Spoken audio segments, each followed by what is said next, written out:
Number 10, lectures और मुलाकातों में भारी रकूम का खेल।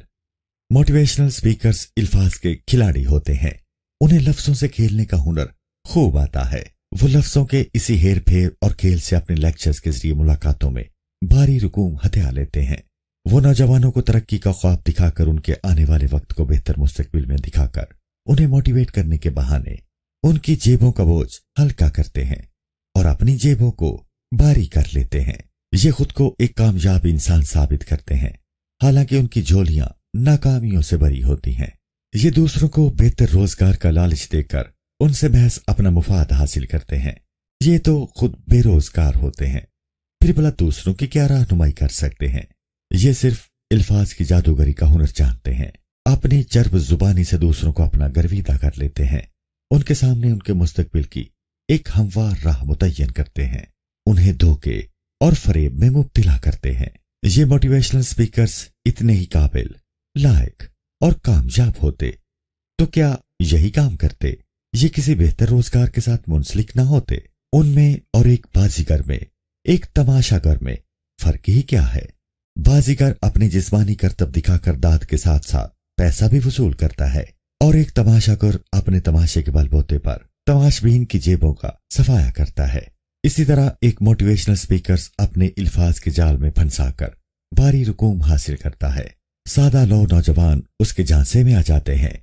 वो उसे कामयाब इंसान तस्वुर करते हैं, ऐसा इंसान जिसने हर तरफ अपनी कामयाबियों के झंडे गाड़ रखे हैं।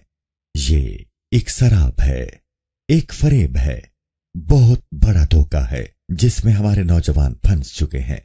ये अल्फाज के इन बाजीगरों के हाथों में कठपुतलियों की तरह नाचते हैं और उसे ही अपनी कामयाबी की जमानत समझते हैं। मोटिवेशनल स्पीकर्स का ये माफिया पूरी तरह सरगर्म अमल है। इनके आने के बाद नौजवानों के हालात बतदरीज मखदूश ही हुए हैं। उनकी मुआशी और माली हालत पहले से ज्यादा बिगड़ी है।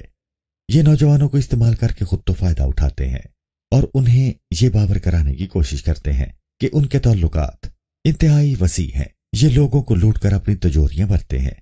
गरीब का बच्चा गरीब से गरीब तर होता जा रहा है और ये मोटिवेशनल स्पीकर्स लोगों को धोखे में रखकर खूब माल कमा रहे हैं।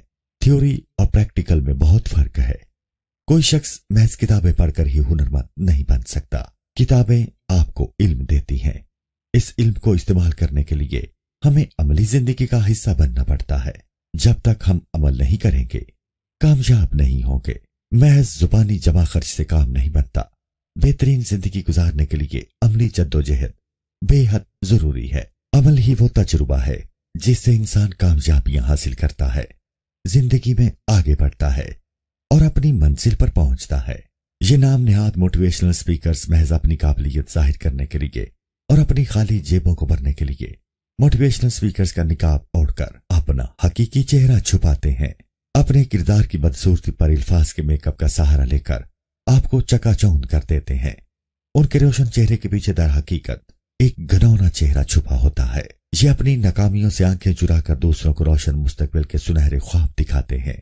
ऐसे ख्वाब जिनकी कोई ताबीर नहीं होती, जो ऐसे ख्वाब देखने वालों को और ज्यादा नाकामियों की तरफ धकेल देते हैं। उनकी जिंदगी का मकसद दूसरों को लूटकर अपनी जेबें भरना है।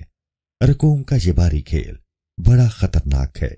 सादा लोह नौजवान इस खेल ही खेल में अपनी जमा पूंजी भी लुटा बैठते हैं, वक्त का ज़िया भी करते हैं और नाकामियां समेटकर अपनी राह हो लेते हैं। अगर हमें हकीकतन मोटिवेट होना है तो उसके लिए रसूल मोहब्बत सल्लल्लाहु अलैहि वसल्लम की हयात मुबारका ही हमारे लिए काफी है। आप सल्लल्लाहु अलैहि वसल्लम ने पहले अमली तौर पर खुद किया, दूसरों को करके दिखाया, फिर उसकी तलकीन की तालीम दी, उन्हें मोटिवेट किया। इस तरह लोग उनके अमल देखकर मोटिवेट हुए। उनके किरदार और इखलाक की पुख्तगी ने उन्हें मुतासिर किया। उनमें शऊर उजागर हुआ। वो फहमो इदराक की दौलत से माला माल हुए। उन्हें आप सल्लल्लाहु अलैहि वसल्लम के अमली काम देखकर मोटिवेशन मिली। आप सल्लल्लाहु अलैहि वसल्लम ने कोई लेक्चर नहीं दिया बल्कि अमल करके दिखाया और यूं लोग आप सल्लल्लाहु अलैहि वसल्लम के अमलों से मुतासिर होकर मोटिवेट हुए और हर तरफ कामयाबियों के वो झंडे गाड़ दिए कि दुनिया अंगुश्ते बदंदा होकर रह गई।